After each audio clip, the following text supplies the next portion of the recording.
Buenos dias, bom dia. It's exciting to be in a Latinx event like this one. Really super cool. And I'm happy to share with you work that we've been doing. How's the sound in the back? It's hard to get feedback here. It's good? It's exciting to be here today with you to share some work that we've been doing on systems to enable human-centered machine learning. Needless to say, there's a tremendous momentum in the machine learning field. And you can step back and think about where that has been enabled.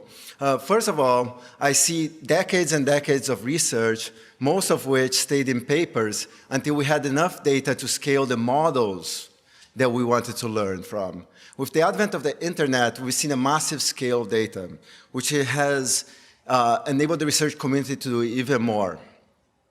Competitions like ImageNet and the Netflix Challenge have coalesced the research community behind some key questions that we want to tackle. More recently, with the advent of mobile, we've seen orders of magnitude more data available to machine learning. Of course, with these huge scales of data, we can only learn the models we want with large-scale compute. And with the advent of the cloud, and more recently specialized hardware, first GPUs, then machine learning ASICs, we've been able to learn models at scale that we've never been able to before. And this has enabled us to do tremendous things in machine learning, from beating a world master in Go, to making the advent of self-driving cars seem tangible, to saving lives every day with wearables like this one. And as we've seen the impact of machine learning grow, it's easy to forget that there is no machine learning without humans in the loop. Humans are the ones that define the machine learning applications, design the systems, train the models, design evaluations, ship the systems, and ultimately are impacted by the decisions of AI. Over the last decades, the tools that we've had to do machine learning felt a little bit like this. We're still a long ways from tools for machine learning that feel a little bit more natural, maybe like this one. But we've had a lot of advances over the last decade that really have enabled more and more of these applications to come to fruition. So personally, I view the systems for machine learning to be one of the key drivers for the momentum that we've seen. Systems like Spark and TensorFlow, and ones that worked on like MXNet, GraphLab, to recreate, and so on, have enabled millions of people, I would say, to benefit from the power of machine learning and AI, but enable thousands of people around the world to express their creativity creating machine learning applications. Today we'll talk about just a few of these that we've worked on, and a common thread in the work that we're doing is that not only are we developing machine learning systems, so systems to enable people to create with machine learning, but we're using machine learning to improve the performance of the systems themselves. I call these learning-based learning systems. And today, we're going to focus on three areas: how we can enable more people to create machine learning models, how we can deploy these models in production on a wide range of hardware, and how we can enable more people to understand the performance of machine learning and gain trust in the models they've built. Every system that I'm going to describe today is being used in production by companies around the world and directly impacting the lives of probably billions of people, which is really exciting, by the way. So let's start with creating machine learning models. A decade ago, if you wanted to create a machine learning model, it was a really hard task. Basically, you'll be implementing algorithms and systems that you may be learning classes that people like me taught from scratch. And the creation of machine learning systems have helped really democratize machine learning at a large scale. Let me mention briefly one such system. Tianqi Chen, one of my students, wanted to make it easy to solve one of the fundamental tasks for machine learning, which is feature engineering, figuring out what features your model should use. So he wanted to create a simple, flexible, fast tool to do machine learning. And to do that, and to learn nonlinear models. And to do that, he chose a really interesting path. He created a system called XGBoost, which is a fastest scalable boosted tree system. And he chose boosted trees because it was simple. It worked well on a variety of data and required a lot less expertise than things like deep learning. And because of that, XGBoost has become the de facto tool for machine learning in industry and science. It's widely adopted around the world. It's used by more than 50% of the teams that win Kaggle competitions. And it has an active community behind it. And so, of course, it's also used in science. So, for example, the folks at the Large Hadron Collider reported using XGBoost as part of their new particle physics discoveries. And that's exciting. So a tool for machine learning enables people to do even more. So one of the questions that we asked was, how far can we take this? How far can we think about the people that can do more with machine learning? The challenge is that most existing systems focus on you telling it how to solve a problem, not what problem we want to solve. In machine learning, this translates to, oh, go use a boosted tree model or a convolutional neural network or a specific technology. But a developer without machine learning background wants to take a different approach. They want to create an object detector or an activity classifier or recommender system, and they really don't care what's underneath. To solve this problem, we created an open source system called TureCreate and a version called CreateML, which is fully integrated in the Apple ecosystem, where instead of starting from the model, you start from the problem you want to solve. And using a combination of machine learning and rule-based systems, we automatically do the feature engineering, model selection, and all the underlying tasks that you need to create this model. This has led to a very simple way to deal with machine learning. So for example, with a few lines of code, you can create an object detector like this. Here's a friendly developer creating a dog detector. And by just changing one line of code from object detector to activity classifier, we can create a 21st century version of the clapper, for those who have seen this on TV. And by just changing that object detector to style transfer, we now can train your own style transfer model. Using this simple approach of a few lines of code, you can enable a tremendous amount of creativity. In fact, by commoditizing machine learning, lots and lots of apps around the world have been created. Beyond major apps you have learned about, you see a long tail of creativity. From the top left here, an app that helps improve your deadlift, to the bottom right, solving a very important task of helping you tie a tie. I failed on that this morning. Couldn't find one that didn't clash with my shirt. Now, if you're taking a machine learning class like ones I've taught, you might have thought of machine learning was simply start from some data, train a model, evaluate it, and you're done. Or worse, start from a benchmark data set, train a model, show that my curve is better than your curve, and publish a paper. Creating a fundamental application like a tie-tying tool requires a lot more than that. You really have to create models, understand where they're working and not working, evaluate them deeply, and ship them into devices. And we've been working on tools to enable every step of the way to be simpler and more effective. Let's start with deploying models. So, machine learning has evolved tremendously. And if you want to build a state-of-the-art model that has the highest accuracy, for example, in the y-axis, you'll see that over time, we're requiring more and more computation and memory footprint to make this possible. To address this issue, a wide range of specialized machine learning hardware has been developed to be able to train bigger models and ship them on smaller devices. For example, at Apple, we have a neural engine with basically every device that we ship to accelerate the inference of machine learning models on device. The challenge, though, is not only do I have to train a model, but now I have to figure out how to target a particular ASIC. To address this problem, well, we've created a system we call CoreML, where you can start with a model trained from any standard machine learning library, drop it into Xcode, which is our developer environment, and it gets automatically optimized to run on device. In fact, your model might get split into pieces that run on GPU, CPU, and on our Neural engine. And it's exciting that all the steps happen automatically for you. And because of the simplicity of CoreML, we've seen thousands of apps around the world use CoreML to ship creative new machine learning applications. Here's one that I love. It's called Home Court.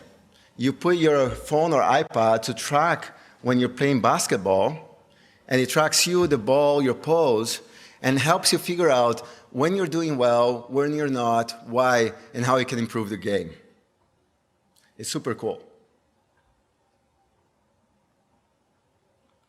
Now, I've described this in the context of Apple and our Neural engine, but there's a huge amount of new hardware coming up for machine learning. For example, the Google TPU here on the left. And so not only do I have to target this particular hardware targets, but I have to think about how each different, say, deep learning library can target each different device here. And this is a real challenge. And if you're interested in hardware, like some of you have told me about, not only do you have to think about each hardware target, but you have to write microassembly code to try out a particular model on a particular device. And this can be really overwhelming. So for example, a standard approach to deal with this is to have a library of highly optimized operators like cuDNN for NVIDIA, where you automatically target a particular piece of your neural network to a particular hardware accelerator library, kernel. Now the challenge, though, is that these are all created by hand by engineering teams. So for example, even if you had an idea of doing some operator fusion that will accelerate your model somewhat, you have to go back and re-engineer one of these kernels from scratch. And not only do you have to do this for NVIDIA GPUs, but you have to do it for every possible hardware target that you might want to do. So this has become overwhelming. And the machine learning workloads are evolving very rapidly. So in this conference, we have about 1,400 papers, which means that you have to read those 1,400 papers and figure out how to target each one for each one of these particular hardware targets for each deep learning library that they might use to implement their system. It's a lot of work. This shows us a tremendous opportunity. So not only can we think about systems for machine learning like XGBoost that we described, we can take this a step further. Rather than having humans optimize the performance of each of the systems, we can ask the question, can we use machine learning to optimize the performance of the systems themselves? This is an example of learning-based learning systems. So my student Tianqi Chen and a team at the University of Washington has come up with an approach to do just this. So building on a system called Halide from Berkeley, they created an abstraction called TVM for deep learning systems over a wide range of hardware targets. You start with a high-level computational graph, which then gets compiled into a tensor expression language, which then gets optimized to run on each hardware target. Here, there is a large number of choices that the compiler has to create this optimization. In fact, there are billions of them. And if you wanted to do this by hand, it would be a very complicated task. And that's why we developed a system we call AutoTVM to automatically learn to optimize the performance of this compiler. So in particular, we take a machine learning-based approach, which will start with the configuration of your program as well as the search space. We run experiments on devices and use that to understand how your model will perform. This is what the first version of that system looked like. The cables are a little straighter now. And by doing these experiments, we collect data to build a cost model for machine learning and automatically optimize the performance of those systems. Let me briefly tell you about evaluations of this approach. So first, we wanted to know how it compared to state-of-the-art hand-optimized kernels. So let's start with perhaps the most optimized kernel, which is the 2D convolution kernel for NVIDIA GPUs. And what we find is, in the x-axis over learning iterations, if you don't use a learned cost model, you don't quite get to the performance of NVIDIA GPUs. But if you use AutoTVM with a cost-based model, you can outperform these hand-optimized kernels by up to 50%, which is really an amazing result. We also looked at how it performed on a wide range of hardware targets, from NVIDIA GPUs to ARM CPUs and ARM GPUs, and we've shown that for each of them, we can learn kernels and end-to-end models that are way faster than those optimized by hand. And what I've shown you so far results in computer vision tasks, which are relatively well understood and the target of a lot of optimization by these companies. If you look at newer tasks like language models, reinforcement learning, and GANs, you can see even larger gains because of these new workloads and the fact that we haven't had enough time to hand-optimize kernels for each one of these tasks. So learning to optimize the performance of systems is a really exciting approach to deal with this fast-evolving field. TVM is an open-source project that's had a lot of impact. Amazon AWS has created a system they call SageMaker Neo, which hosts TVM in the cloud. And Facebook and Microsoft have reported results of TVM in production, both at edge settings and in cloud, which is really super exciting. Now, if you look at what we talked about so far, we've described training models and optimizing their performance in deployment. But before doing that, and as we think about the loop of systems, machine learning, and humans, you have to try to understand how a human can gain a mental model of whether the model is working well or not. In particular, how does machine learning engineers, product owners, designers, and other stakeholders increase their trust in machine learning systems? So in particular, if we go back to our fundamental application of tie-tying, at the crux of the decision of building this application is the evaluation of the model. As a machine learning engineer, I often just think about a single equation. I want to find parameters that maximize some metric, f, some loss function. And optimizing a single metric or loss function can be quite dangerous. Let me give you an example of why. With a user study, let's do a simple user study here. Thank you for agreeing to participate. At the University of Washington, we have a very, very critical problem. Huskies are animal mascots, so every time we have a game, we bring a husky to the stadium. The problem is the huskies are easily confused with wolves. So if we end up bringing a wolf to a stadium, thousands of people might die. You may laugh, but this is a really important problem. To solve this problem, we took the obvious approach. We trained a deep learning model to separate huskies from wolves. And this model is great. It gets 95% accuracy. We had a meeting of the senior leadership at the University of Washington, and we decided that if 1 in 20 games, thousands of people die, that's okay. So this metric fits exactly our hope for deploying this deep learning model in production. The question here is, do you trust this model? Raise your hand if you trust this model to go to production. Thank you. Raise your hand if you don't trust this model. If you don't trust this model, raise your hand. Is it because you don't trust me?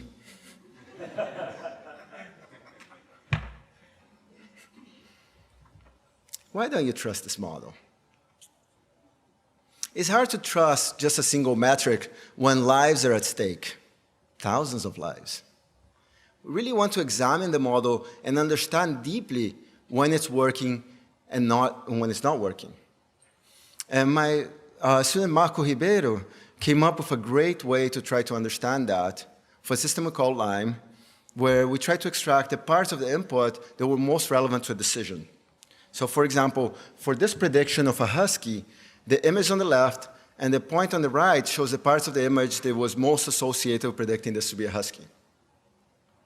We do this for 6 examples, and you can see the areas where the model was most focused on. And now I ask the question, do you trust the model? Can you tell me more why? Let's look at the places where it predicted wolf. And if you step back, you realize we don't have a wolf detector. We have a very, very deep snow detector. And if you examine your data further, you'll realize that, or I should say, if you examine your data deeper, you realize that there was some bias in the data. That the images of wolves were taken in snow conditions, while the images of husky were mostly in non-snow conditions. So it's really not the model's fault. It's really, well, you can complete that sentence. So, if Socrates said, an unexamined life is not worth living, I would say that Marco would say that an unexamined model is not worth using. And the question here is, how do we examine models in a better way? And we've been working on notions of interpretability, sufficiency, robustness, and consistency to better examine models, and I'll tell you a little bit more about that. So to me, interpretability is giving humans a mental model of how the machine learning model is going to behave. So if you have a very simple model like a shallow decision tree, it's easier to get a mental model. But the problem is that even though you have high interpretability, you don't have a lot of accuracy. You could use a more complicated decision tree. Now it's harder to get a mental model. You have a little bit more accuracy. And there's been tremendous research in the community to find more flexible, interpretable models. The challenge is that most of these are not good enough for real-world applications. And in fact, the models that we all brag about as doing excellently are the ones that are least interpretable and most complex. And so the question that we've been working on is how to increase interpretability of any model. And we do that by, instead of thinking about the model structure itself, consider them as black box functions and trying to interpret the behavior of black box functions. And this allows us to interpret models, achieve state-of-the-art accuracy, create interpretations for any model that exists today and any future model that any of you might invent, and compare the performance of 2 models that could be very different. So let me talk about a few approaches for doing this. The first one we call LIME. You can imagine that the decision boundary for a machine learning system might be very complex, but if you zoom in around a particular decision and you zoom in some more around this decision, things might look linear. And so what LIME does is build a sparse linear explanation around each prediction. So for example, for this particular confusing input, Inception Neural Network says it's an electric guitar with probability 32% when it focuses on this part of the image, acoustic guitar when it focuses on the body of the guitar, and Labrador when it focuses on the head of the dog. Let's look at another example of this. There's a standard data set called the 20 news groups data set. It's been around for more than 20 years. And you have news groups which are kind of like postings on the web for different topics. And the idea here is, can you separate them? Can you classify them? And basically everybody, including me, have used them in the machine learning class because any modern approach gets high accuracy. So for example, the hardest to separate classes, Christianity versus atheism, any recent approach gets 94% accuracy. So that's good for a simple class project. When Marco applied LIME to this data set, he realized that the model was using features like the email address of the sender as one of its classifiers. So for example, there was this guy called Keith Jones that always posted in the atheism forum, and it was very easy to classify any of his postings as being from atheism. But the problem is, if you use features like that, it doesn't generalize, And we hadn't discovered this issue until we tried to examine the data using these interpretability approaches. If you clean the data, or if you train a model on this old data set and test it on a recently collected data set, the accuracy decreases from 94% to only 57%, so slightly better than random. So the question that we did a lot of user studies to evaluate this system and many of the other systems we'll talk about today. I won't have time to cover all those user studies, but one of the questions Marco wanted to ask is, can somebody who does not have a machine learning background, for example, somebody Mechanical Turk, use these interpretations to help clean issues with models like this? So just remember, if we train a model on training news groups on old data and tested on recent data, the accuracy is 57%. Marco did a lot of data cleaning on the old data set, and the accuracy went up to 70%. And the question is, how can Mechanical Turkers do? Can they do as well as Marco? And so we did a bunch of rounds of Mechanical Turk experiments where they saw the explanations. We said, just cross out any words or terms that you think you shouldn't have used in the prediction. And with just 3 rounds of Mechanical Turk experiments, we got better accuracy than Marco's hand-cleaned data, which is exciting and a huge surprise. I almost didn't graduate Marco because of this. If we go back to the Husky example, to evaluate this, our research study had to be a bit more complex because we needed folks who had some understanding of spurious correlations in the data. So we took grad students, 27 grad students, who had taken at least 1 year of machine learning classes and did the same user study that you saw. And about 60% didn't trust the model. 100% of those said it because they didn't trust me.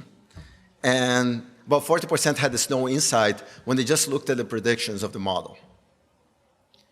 After they saw the explanations, 25 out of 27 no longer trusted the model, and 26 out of 27 had this no insight. Now the real question here is, who is that person who had this no insight and still trusted the model?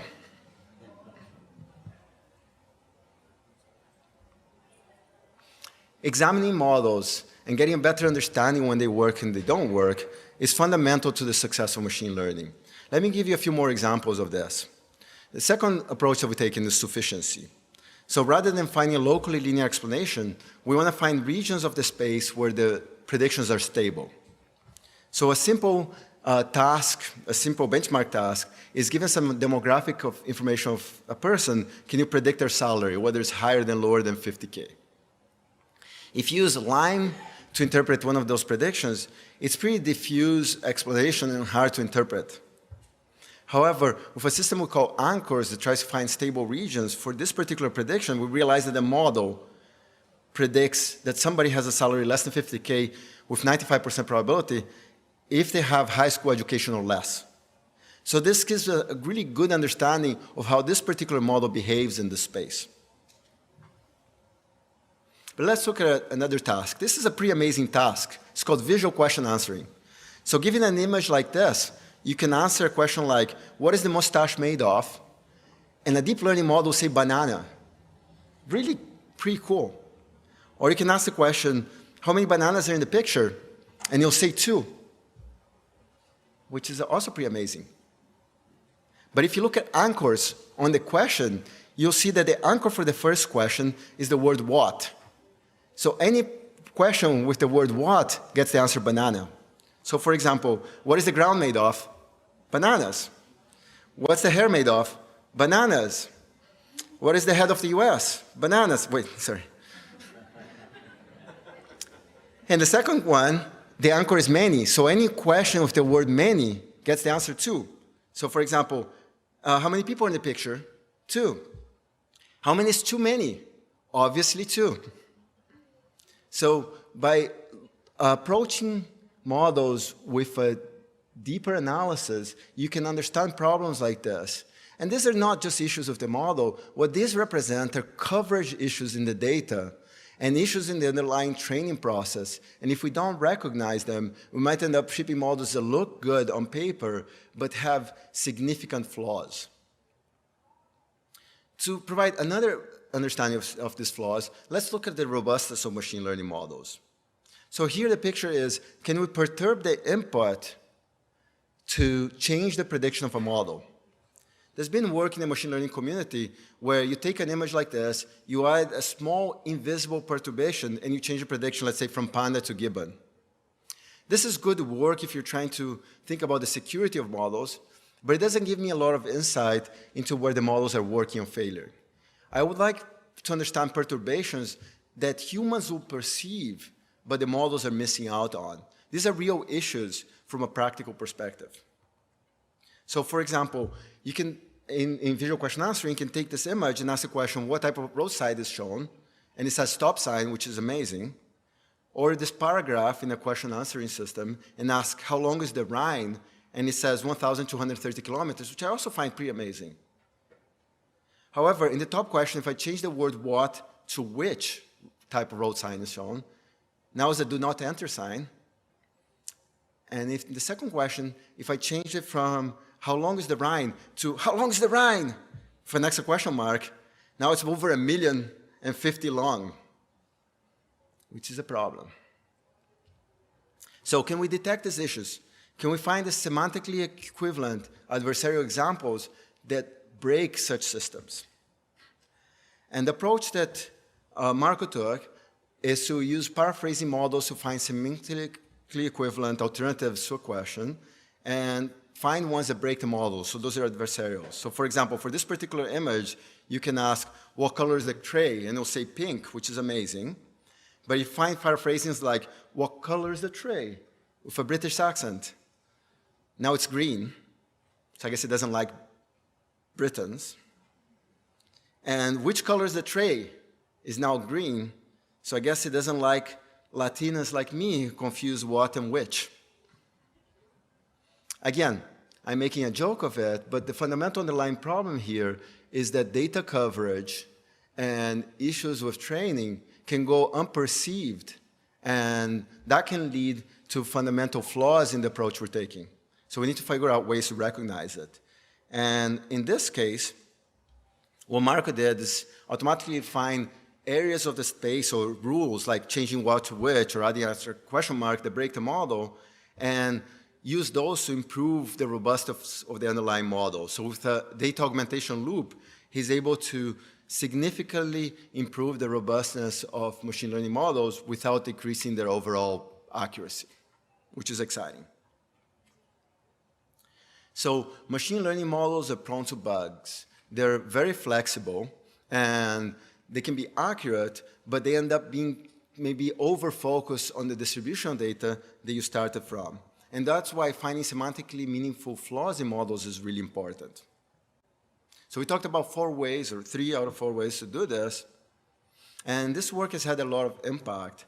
So there's many practical applications that have been described around the world. I'm particularly fond of this paper that we're not part of on the right, where they use these types of explanations to detect and prevent hypoxemia during surgery.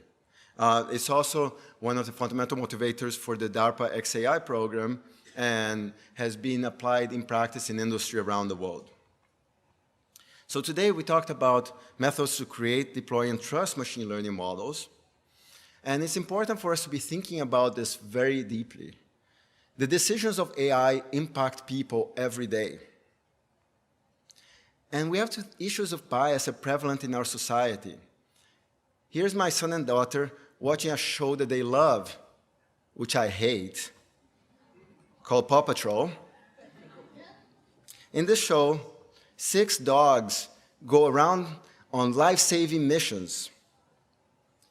There's only one girl dog. She usually stands around, dressed in pink, watching as the other dogs are saving the day. That's not the example that I want to give to my son or daughter.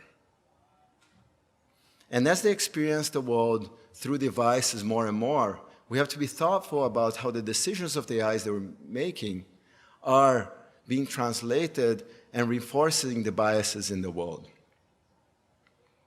There's been a tremendous amount of discussion on biases in machine learning, but there's still a lot more for us to do in this space. And examining models and understanding them can really provide insights that are practical as we build the systems. So for example, take this particular tweet at Virgin America. Hi, I did not get my points in my Elevate account for most of my recent flights to the United States. How do I add these flights and points to my account? If you use a state-of-the-art sentiment analysis system in production out there, you get a neutral state, neutral sentiment, which makes sense. But if I change the word United States to a different country, so for example, Iran, the sentiment starts getting negative. Or China is much more negative. I guess it's more miles to go to China.